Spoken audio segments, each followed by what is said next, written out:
Karnataka government తీసుకున్న ఒక decision ఇప్పుడు ఆ గవర్నమెంట్‌నే గాక సినిమా హీరోయిన్ తమన్నా భాటియాను గూడా ఇరకాటంలో పడేసింది. అసలు ఇంతకీ కర్ణాటక గవర్నమెంట్ తీసుకున్న నిర్ణయం ఏంటి? దానికి తమన్నాకి సంబంధం ఏంటి అనుకుంటున్నారా? మైసూర్ శాండిల్ సోప్ ఇది ఇంటర్నేషనల్ ఫేమస్. అంతేకాదు మైసూర్ శాండిల్ సోప్ అనగానే గుర్తొచ్చేది కర్ణాటక రాష్ట్రం. ఈ మైసూర్ శాండిల్ సోప్‌ని 1916వ సంవత్సరంలో అప్పటి మైసూర్ రాజు స్టార్ట్ చేసిండు ఈ కంపెనీని. ఆ తర్వాత ఇండియాకి ఇండిపెండెన్స్ వచ్చి సంస్థానాలు విలీనమైపోయి కర్ణాటక రాష్ట్రం ఏర్పడ్డాక ఈ సంస్థ ఈ మైసూర్ శాండిల్ సోప్ అనే బ్రాండ్ కర్ణాటక గవర్నమెంట్‌కి దారాదత్తం అయిపోయింది.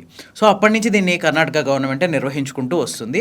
మైసూర్ శాండిల్ సోప్ అనగానే ఇంటర్నేషనల్‌గా ఫేమస్. సో ఒక హిస్టారికల్ అండ్ ఇంటర్నేషనల్ ఫేమస్ అయిన ఒక బ్రాండ్‌కి కర్ణాటకలో ఎంతో మంది టాలెంటెడ్ నటులుంటే ఒక పరాయి రాష్ట్రానికి చెందిన తమన్నాని తీసుకొచ్చి బ్రాండ్ అంబాసిడర్‌గా పెట్టడం ఏంటి అనేది కర్ణాటక ప్రజల వాదన. ఇన్‌స్టాగ్రామ్, ఎక్స్, ఫేస్‌బుక్ ఇట్లా ప్రతి ప్లాట్‌ఫామ్ మీద కర్ణాటక గవర్నమెంట్‌ని అక్కడ ప్రజలు కడిగి పారేస్తున్నారు. సో నిజంగానే కర్ణాటక గవర్నమెంట్ తీసుకున్న డెసిషన్ తప్ప?